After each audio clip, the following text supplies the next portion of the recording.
네, 여러분 안녕하십니까? 뉴스 더 개벽입니다. 세계 곳곳에서 발생한 개벽 소식 전해드리겠습니다. 일본 도쿄 한복판이 러시아의 군사 부품 조달을 위한 스파이 거점으로 활용되고 있다는 보도가 나왔습니다. 일본산 첨단 부품이 제3국을 거쳐 러시아로 유입된 뒤 우크라이나 공격용 미사일과 드론 생산에 투입되고 있다는 것입니다. 지난 5월 우크라이나 키우의 고층 건물을 타격해 최소 24명을 숨지게 한 러시아 KH-101 순항 미사일 잔해에서도 일본산 컴퓨터 모듈이 발견됐습니다. 미사일 유도 기능에 사용된 부품으로 국제 제재에 따라 러시아 수출이 금지된 품목이었습니다. 뉴욕타임즈는 러시아 정찰총국 GRU 산하 비밀 조직 제20국이 일본에서 군사 부품과 기술을 조달하고 있다고 보도했습니다. 조직 책임자는 GRU 베테랑 장교 막심 필첸코프로 2024년 2월 일본에 입국한 뒤 러시아 국영항공사 아에로플로트 직원으로 위장해 활동한 것으로 전해졌습니다. 거점은 일본 경찰청에서 걸어서 10분 거리에 있는 도쿄 아에로플로트 사무실로 지목됐습니다. 이들은 첨단 장비와 공작기계, 군사용 전환이 가능한 부품을 확보해 스리랑카와 우즈베키스탄, 베트남 등 제3국을 거쳐 러시아로 보내는 우회 수출망을 구축한 것으로 알려졌습니다. 아에로플로트의 일본 활동이 중단된 뒤에는 현지 협력사 프로코에어가 일부 역할을 대신한 정황도 포착됐습니다. 지난 3월에는 운송장에 의료 장비라고 적힌 물품이 크렘린궁 연계기업으로 지목된 러시아 제약사 알팜으로 보내졌습니다. 프로코에어는 고의적인 제재 회피를 부인했습니다. 우크라이나 정부는 러시아 미사일과 드론의 약 90%에 일본산 부품이 포함되어 있다고 추산합니다. NEC와 파나소닉, 도시바 등 일본 대기업 제품도 확인됐지만 해당 기업들이 군사적 사용이나 러시아 반입 사실을 알고 공급했는지는 확인되지 않았습니다. 러시아는 2022년 우크라이나 침공 이후 서방에서 정보 요원들이 대거 추방되자 일본으로 활동 무대를 옮긴 것으로 분석됩니다. 일본에는 간첩 행위를 포괄적으로 처벌하는 법이 없어 관련 사건에도 간첩죄가 아닌 부정경쟁 방지법 등이 적용돼 왔습니다. 일본 정부는 지난 5월 일본판 CIA로 불리는 국가정보국 설치 법안을 통과시켰으며 스파이 방지법 제정도 추진하고 있습니다. 러시아의 우회 조달망이 일본의 첨단 산업과 허술한 방첩 체계를 동시에 파고들면서 일본 정부의 대응 능력이 시험대에 올랐습니다. 미국에서 약 7천 명의 환자가 발생한 기생충 감염 사태와 관련해 멕시코산 아이스버그 양상추가 원인 식품으로 지목됐습니다. 미국 전역에서는 대규모 리콜과 식재료 교체가 이어지고 있습니다. CNN에 따르면 대형 농산물 공급업체 테일러 팜스는 기생충 오염 가능성이 있는 채썬 아이스버그 양상추를 미국 27개 주에서 리콜했습니다. 대상 제품은 6월 29일부터 7월 16일까지 멕시코 중부에서 공급돼 플로리다와 조지아, 텍사스, 미시간, 오하이오 등지에 유통된 양상추입니다. 미국 질병통제예방센터 CDC에 따르면 현재까지 34개 주에서 약 7천 건의 사이클로스포리아증 감염 사례가 확인됐습니다. 이 질환은 사이클로스포라라는 미세 기생충에 감염된 채소나 물을 섭취했을 때 발생하며 심한 설사와 식욕 부진, 복통과 메스꺼움, 피로감 등의 증상을 일으킬 수 있습니다. 이 증상이 일시적으로 나아졌다가 다시 나타나는 경우도 있습니다. 전문가들은 농산물 재배에 사용되는 물이 분변 등으로 오염될 경우 기생충이 채소에 달라붙을 수 있다고 설명합니다. 특히 검사가 충분히 이뤄지지 않거나 정화되지 않은 물을 사용한 농장에서 감염 위험이 커질 수 있습니다. 일반적인 물 세척만으로 기생충을 완전히 제거하기 어렵다는 점도 우려를 키우고 있습니다. 테일러 팜스는 식료품점뿐 아니라 타코벨과 잭인더박스 등 대형 외식 업체에도 양상추를 공급해왔습니다. 보건당국은 미시간과 오하이오, 인디애나, 웨스트버지니아, 켄터키의 일부 타코벨 매장에서 사용된 양상추와 감염 사례 사이에 연관성이 있는 것으로 보고 있습니다. 타코벨은 모든 매장에서 해당 양상추를 철수했고 잭인더박스도 텍사스와 오클라호마, 루이지애나 지역의 식재료를 다른 공급처 제품으로 교체했습니다. 월마트 역시 예방 차원에서 양상추 샐러드 4종을 리콜했습니다. 테일러 팜스 제품과 관련한 식품 안전 논란은 이번이 처음이 아닙니다. 2024년에는 맥도날드에 공급된 양파와 관련해 장출혈성 대장균 감염이 발생해 1명이 숨지고 20여 명이 입원했습니다. 2015년에도 코스트코 치킨 샐러드에 사용된 샐러리와 양파가 오염 가능성으로 리콜됐습니다.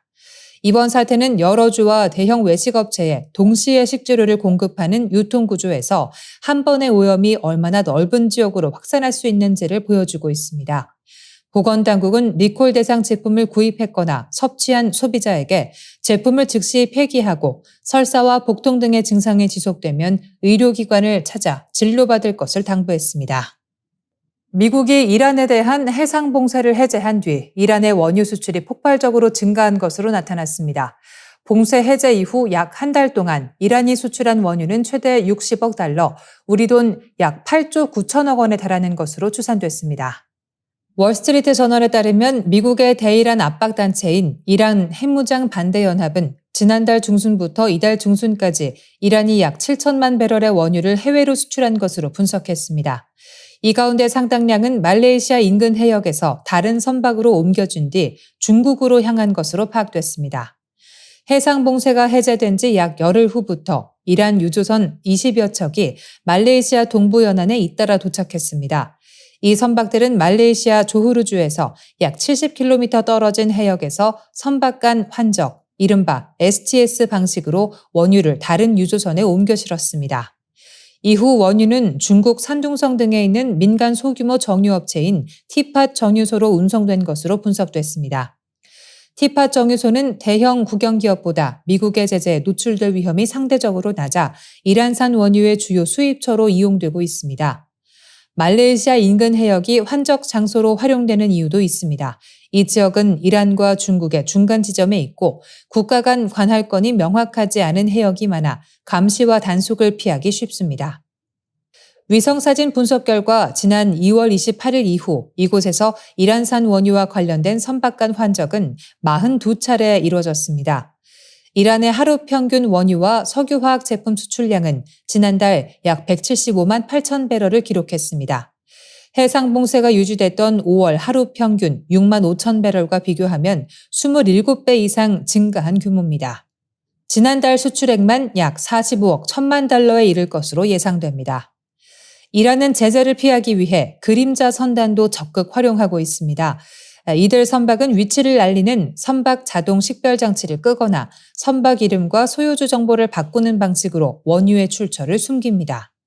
환적 작업도 영해 밖이나 레이더 감시가 어려운 해역에서 진행돼 말레이시아 당국도 단속에 어려움을 겪고 있습니다. 중국은 이란산 원유의 약 90%를 수입하는 최대 고객입니다. 이번 원유 수출 확대는 전쟁과 제재로 재정적 어려움을 겪던 이란에 막대한 현금을 공급하며 경제적 숨통을 틔워준 것으로 평가됩니다. 척수 손상으로 팔과 손을 움직일 수 없었던 사지마비 환자가 인공지능과 뇌 컴퓨터 인터페이스를 결합한 치료를 통해 손의 움직임과 촉각을 되찾았습니다. 미국 파인스타인 의학연구소 체드 부턴 교수팀은 의학저널 네이처 메디신에 뇌 신호 해독과 척수, 뇌 전기 자극을 결합한 이중신경우회 DMB 시스템의 임상시험 결과를 발표했습니다. 척수 손상 환자는 전 세계적으로 약 1,500만 명에 이르며 절반 이상이 팔과 다리를 제대로 움직이지 못하는 사지마비를 겪는 것으로 알려졌습니다. 특히 손상 부위 아래의 운동과 감각을 모두 잃은 완전 척수 손상은 자연 회복이 매우 어렵습니다. 기존 뇌 컴퓨터 인터페이스는 생각만으로 로봇 팔을 움직이거나 마비된 근육을 자극하는 데 성공했지만 실제 촉각을 되살리고 회복 효과를 오래 유지하는 데는 한계가 있었습니다.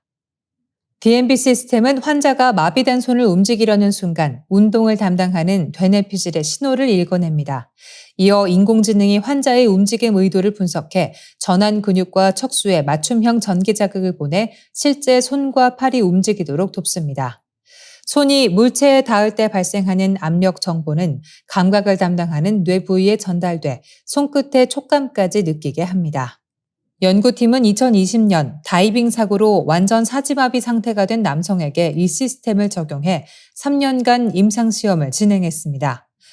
35주간 치료를 받은 뒤 환자의 오른팔 근력은 86%, 왼팔 근력은 62% 향상됐습니다. 얼굴까지 손을 올리고 코를 긁거나 입을 닦는 행동이 가능해졌으며 컵을 들어 물을 마시고 혼자 식사하는 수준까지 회복했습니다. 깨지기 쉬운 빈 달걀 껍질을 손으로 집어들어 올릴 정도로 섬세한 동작도 수행했습니다. 인공지능은 별도의 반복 학습 없이도 5개월 이상 손의 움직임 의도를 최대 84.6% 정확도로 인식했습니다. 일부 손목 감각도 돌아왔으며 전기 자극을 중단한 뒤에도 운동과 감각 회복 효과가 2달 넘게 유지됐습니다. 최근 추적 조사에서는 일부 회복 효과가 2년 이상 이어진 것으로 확인됐습니다. 연구팀은 이 기술이 단순히 기계로 움직임을 대신하는 방식이 아니라 손상된 신경회로가 새로운 연결을 만들도록 돕는다는 데 의미가 있다고 설명했습니다. 다만 환자 1명을 대상으로 한 초기 임상시험인 만큼 다양한 척수 손상 환자를 대상으로 효과와 안정성을 확인하는 후속 연구가 필요합니다. 뉴스 개벽 여기서 인사드리겠습니다. 시청해주셔서 고맙습니다.